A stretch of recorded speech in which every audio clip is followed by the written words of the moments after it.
Production funding for Arts Upload has been provided in part by Muriel McBrien Kaufman Foundation, Hall Family Foundation, the Hartwig Family, Francis Family Foundation, Richard J. Stern Foundation for the Arts, Courtney S. Turner Charitable Trust, and by viewers like you. Thank you. Hi, I'm Randy Mason. And I'm Maris Aylward. The show's called Arts Upload, and this week, the Bolander Center is our backdrop. For stories about the quilting ladies of Gee's Bend and a choral director's favorite fountain. Plus some tech to help make music making a little less painful. And a wet plate photographer in the wild. All ahead on the Upload.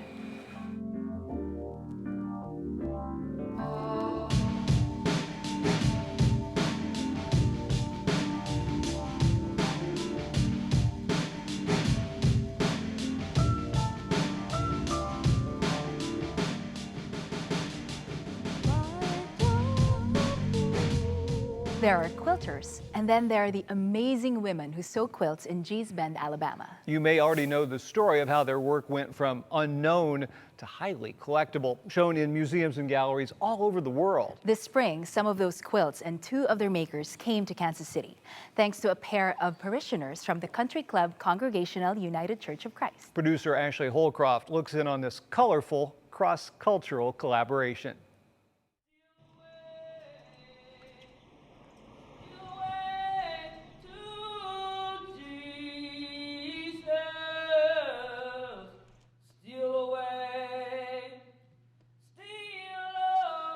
Meet China and Mary Ann Petway.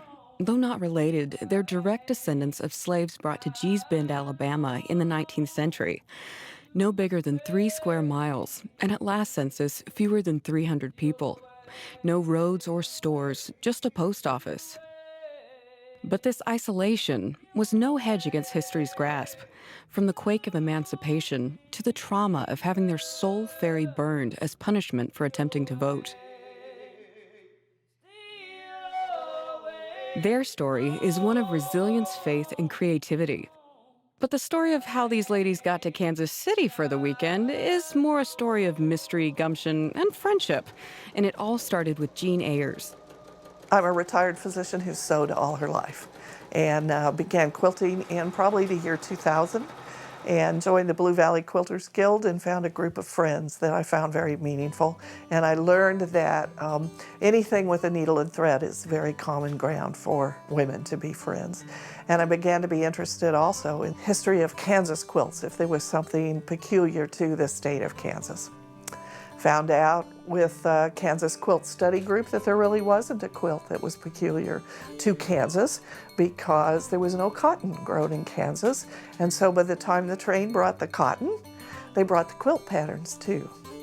This absence was of particular interest to Jean, who was looking for a fitting logo for the ladies' retreat she had started with best friend Judy Long O'Neill. Their answer would come from an unexpected source. One day I was driving from Kansas City and I said to Judy, I'm just really in the mood to go junking. Are you home? Let's go to the Antique Mall in Baldwin, Kansas. And she said, yeah, I'm home, let's go. So we went and we're looking and in the very back I saw a quilt. And I just thought, I think I know what that is. But I don't know the history, I don't know the name of the pattern for sure. Jean discovered that her find was in fact a pine burr, the state quilt of Alabama.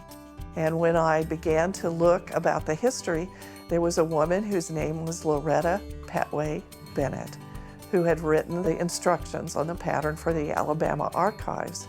I found her on Facebook and began a friendship with her. And eventually I learned she was born in Gee's Bend, Alabama. Not long after, their friendship led to an invitation, one that was easy to accept. Judy jumped on board and the girls hit the road in Jean's Jeep, not knowing what adventures lie before them.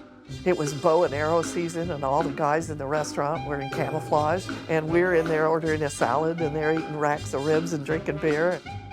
But any hazards faded and they soon found themselves in the quilting mecca of Gee's Bend. There are no handshakes, there are only hugs. They claim their history, and they'll gladly tell you about their grandfather or things they know. Some of them were part of the slaves that walked from Halifax, North Carolina to the Petway plantation. So they claim that history, but there's a joy. There's a feeling of gratitude. There's a feeling of being blessed. There's a feeling when you ask them about their quilts. They talk about when William Arnett, the art collector, discovered them in the 1990s, that they didn't know they were making art. They were making things that were utilitarian for their family.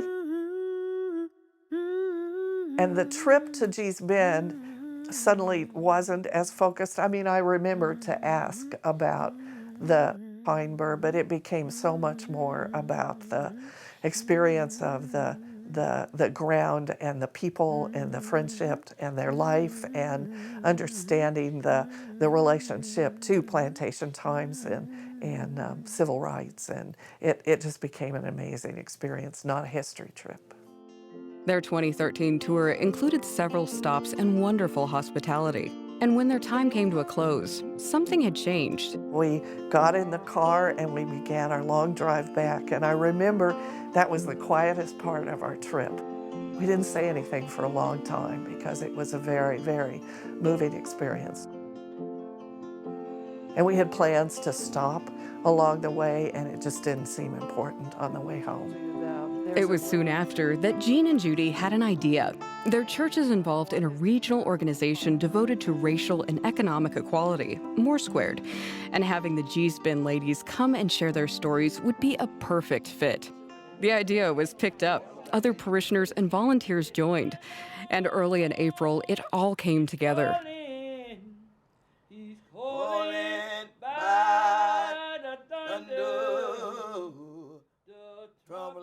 A lot of these quilts that are hung here are made out of old clothing, out of old jean, corduroy, you know, whatever the ladies got a hand on to at the time. I make a quilt by this side, and I said, oh, I don't like this. I cut, and I take loose until it get to suit me. Our parents took care of us the way they knew how to take care of us. Best that they know. You know, our houses, they were not insulated as houses are now. That's where the quilts come from.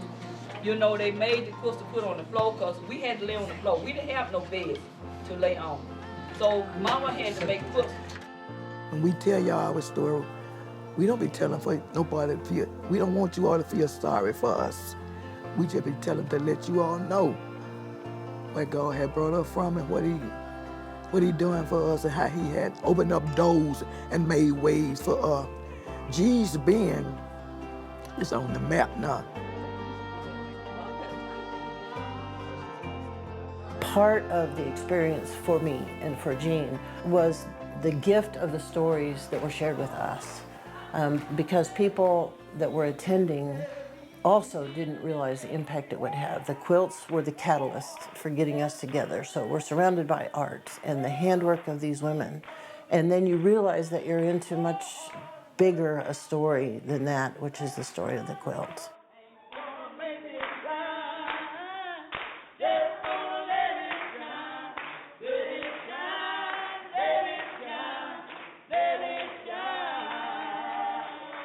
That story merges nicely with our Beyond Belief project, looking at the ways that faith connects the people of Kansas City, and not just through worship, but also how it can bridge racial and ethnic divides. On June 23rd, KCPT will air a 30-minute documentary devoted to those themes. You can also keep up with Beyond Belief online at flatlandkc.org. Well, this week, our series about Kansas City fountains resumes as producer-videographer Dave Burkhart takes a trip to Mission Hills, where Octarium director and KCPT contributor Krista Blackwood gives us the scoop on her favorite fountain.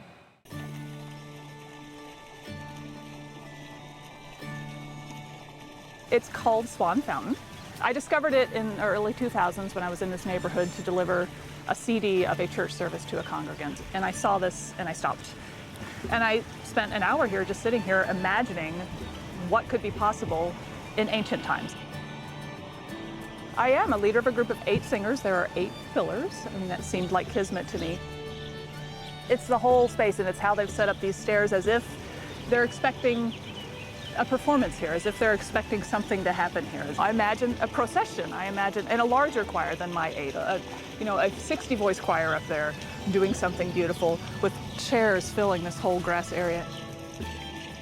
I would love to have a concert here and place the singers on these steps. If I was going to program music for the space, I think I'd program nature music. There's music about swans, there's music about wind, there's music about water, there's echo music. And I think if you put people in a space like this and program music about the space they're in, it makes it a really formative and complete artistic experience. I use swans a lot when I'm working with choirs because they're these graceful creatures above the water. They just glide like choral music sounds. But under the water, they're working like heck. They're kicking those little feet. And that's, choral music and singing is like that. You need to sound and look graceful, but underneath you're working really hard in the air you're creating and the support you're creating. So I use swans. Often I use ducks, but swans are more elegant. It's almost like an organized performance space, like somebody painted a backdrop and we're gonna put on a Greek tragedy here, Antigone or something. The water feature portion of it is not as important to me as the whole piece of it, which is, I think, why I like it so much. The fountain is not the central portion. It is a part of the whole ambiance.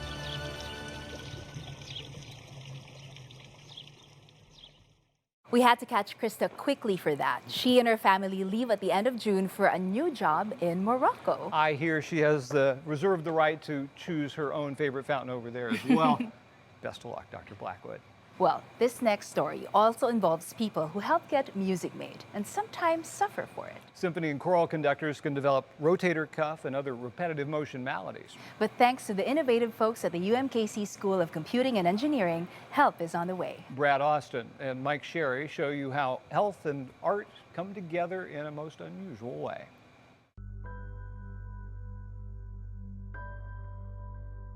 Researchers at the University of Missouri Kansas City School of Computing and Engineering are using motion capture technology to help aspiring maestros avoid problems like kyphosis, an exaggerated rounding of the back.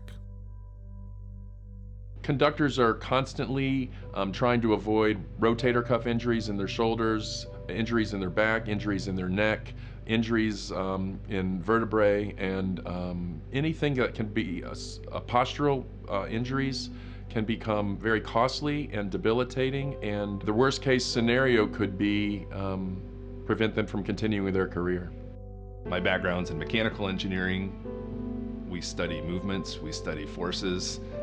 It just happens that we're applying those things to humans in this case. To help people in real life, we can take this motion analysis data or motion capture data and process it. And in processing it, we can calculate different things like joint angles, and other kinematics. So for example, we could calculate kyphosis angle, we could calculate the angle of pelvic tilt. I'll look at the monitor and kind of just play around with it and watch how the motion capture system shows you everything that's moving, and then the force plates tell you where your body weight is and what your muscles are doing at the time. So it's interesting to see how your whole body reacts to what you're doing. And in taking the theme of unlikely partnerships one step further, consider how UMKC's School of Dance helped its musical brethren correct the mistakes picked up by the motion capture technology.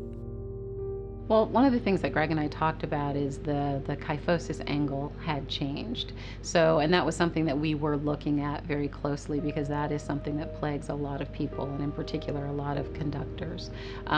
So instead of an angle like this, you had a little bit more of this kind of an angle happening, right? So now that the neck and head are not jutting forward anymore, someone's in more of a proper up and down alignment. They seem to be more stable on their footing with the conducting trials that happened later in the lab compared to the ones that happened earlier. So my assessment of that was their core strength or core stability was helping them be more stable in general.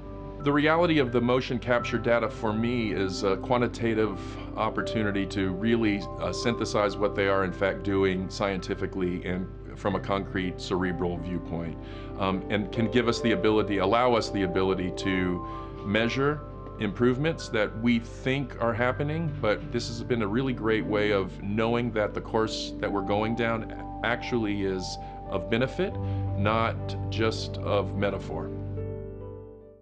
Movement is definitely the name of the game here at the Todd Bolender Center for Dance and Creativity, named for the man who led the Kansas City Ballet for so many years. It serves as the company's home base, but there are a lot of other things going on here that also serve the cause of dance. Classes for young and old, events and performances, and it's really a great reuse of what used to be the power plant for Union Station.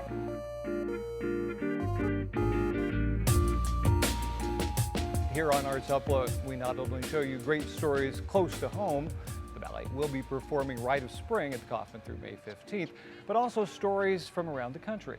This next one takes us to the Great Southwest to watch Ian Ruler's camera truck in action. He's taking photographs the old school way.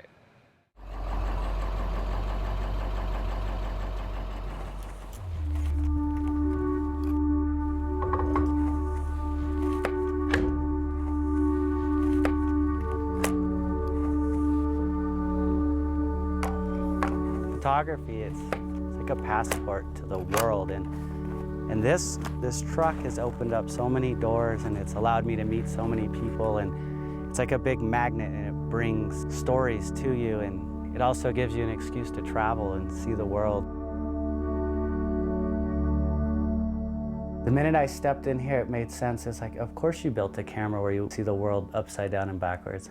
Like, it really made sense, and I'm like, okay. Upside down is one thing, but the backwardsness is, I really understand that because I'm really dyslexic, and that's part of my learning disabilities or whatever they call it, but it's how I see the world. The pictures that I really like are the ones that make you feel, and they're not so much pretty colors or something over the top, but there's something that make you feel, and it make you feel sad or happy or a certain emotion, and you don't really know why, but you have that connection with it.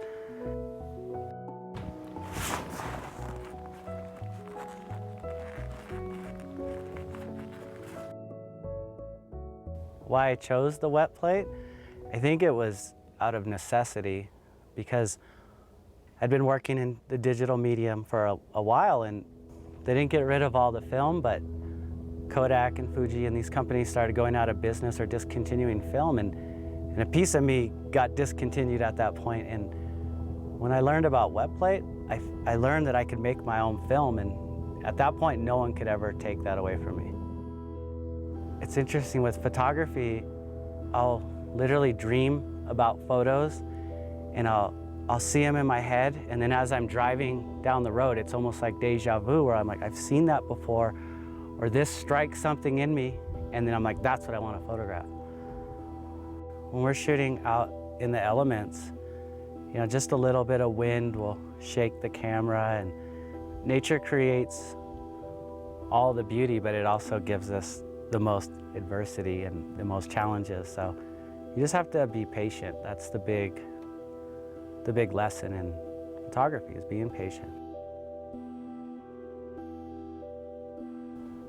When we travel to a new place, what I like to do is just look at it and sit there for a couple of days until you can kind of feel it. And I think it could take years even, but we only had so much time. But before you just go out and start shooting, you got to kind of sit there and feel it, and feel the dry desert air like blow across you, and your lips get dry. And once you feel that, then you can go out and kind of capture it and absorb it.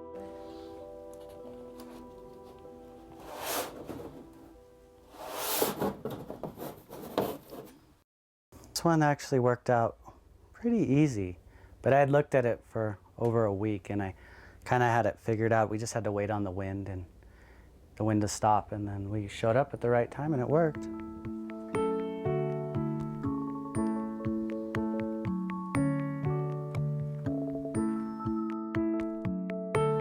If I ever space traveled, honestly, this image, I felt like I was on Mars. I mean, I live in the Sierra Nevada mountains, and there's all Yosemite and these real famous spots, but I've never seen anything like this. This doesn't even look like the Earth to me. See, because there are limitations on the contrast and everything, where that plateau in the back is really washed out, but it also creates depth. And I don't try to correct those things. I really just embrace them, and I think they make them what they are. And in life, it seems like we always want to fix everything, and it's kind of, start thinking of it in society with plastic surgery and Photoshop, and we always want it better, but what's wrong with the way it is? What's wrong with the way we are? And that's why I like the collodion process too, because this is it. And it's not perfect, but it is perfect. It's better than perfect. One thing that really got my attention is how powerful nature is, but the life that exists in it is equally as powerful. And this tree has probably been washed out over hundreds of years, I don't know, but you can see the roots are stretching out like fingers reaching into the earth, and they're still sucking up water. And where that tree is half dead, but it's also half alive. And it'll probably be like that for a long time. And that one, it just really struck something in me, that it just shows how powerful life is, and the will to survive and live.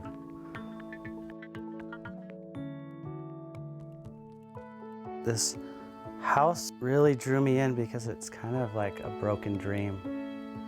And I'm sure someone at one point lived there, and they had a farm, and it was a really neat thing. And then as time went by, it kind of looks like it didn't work out. How we make the plates is I usually sit somewhere in here. And what we do is we pour the film on top of this plate, and the film's actually collodion, and it has other iodized salts in it. And we pour it over this plate and just float it back and forth to get it on evenly. And then from there, it goes into our silver tank, and those silver crystals mix with those iodides, and it makes a silver haloid, and that's what makes these plates so reflective. And then we put the plate on the focusing board and open the lens and expose it to light. So those are the really important components of it. And then you just develop it and fix it like kind of traditional black and white. New Mexico kind of fits into our process and the West, because it reminds me of this pioneer spirit in these vast open spaces and ruggedness, and kind of this you have to do it yourself attitude, and you're out there, and the guys and women that did this photography in the 1800s, they had that spirit, and that was something that I missed in photography over the years. It kind of went away. I'm not sure if I found photography or if it found me, but I know that it's a real important piece of who I am. The people we meet, and we ask them questions, I end up learning stuff about myself, and you start finding out you're not alone, and you're not the only one that feels a certain way or looks at the world that way. And what inspires me to continue is just the thought of having a dream. And I think that everyone has dreams, and that's really one thing that connects us all as a human race. And without dreams, you wouldn't have a reason to get up in the morning. You wouldn't have a purpose or something to go forward. And I think the dreams are really important.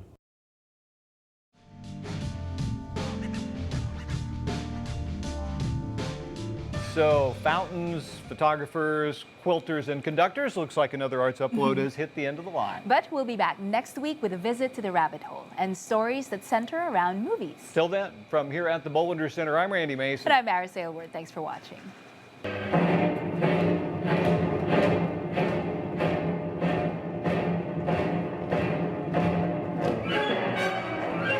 Rite of Spring is a very sort of dark work. It's all about society kind of becoming less and less in touch with the natural world, and about how we're with all this pollution and technology, and we're becoming less and less connected. And there's a central figure who kind of represents everything that is pure and natural and innocent. And you've got these depleted, kind of empty, soulless kind of people kind of ruining her. So she's kind of fighting for her life, so to speak. So it's just really a little parable about the times we live in. It's quite bleak. As an informaticist, I'm also very intrigued in the volume of data. So 1 minute of data capture generates 1 million data points.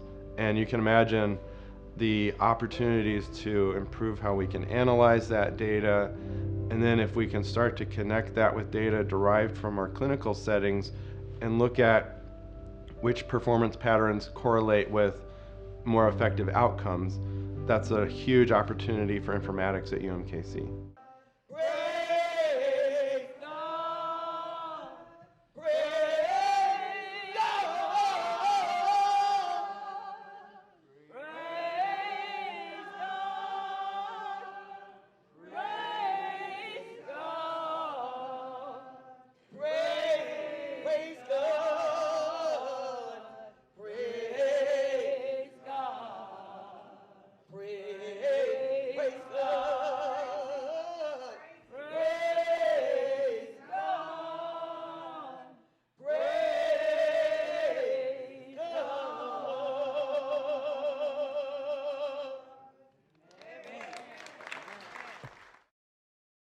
Production funding for Arts Upload has been provided in part by Muriel McBrien Kaufman Foundation, Hall Family Foundation, the Hartwig Family, Francis Family Foundation, Richard J. Stern Foundation for the Arts, Courtney S. Turner Charitable Trust, and by viewers like you. Thank you.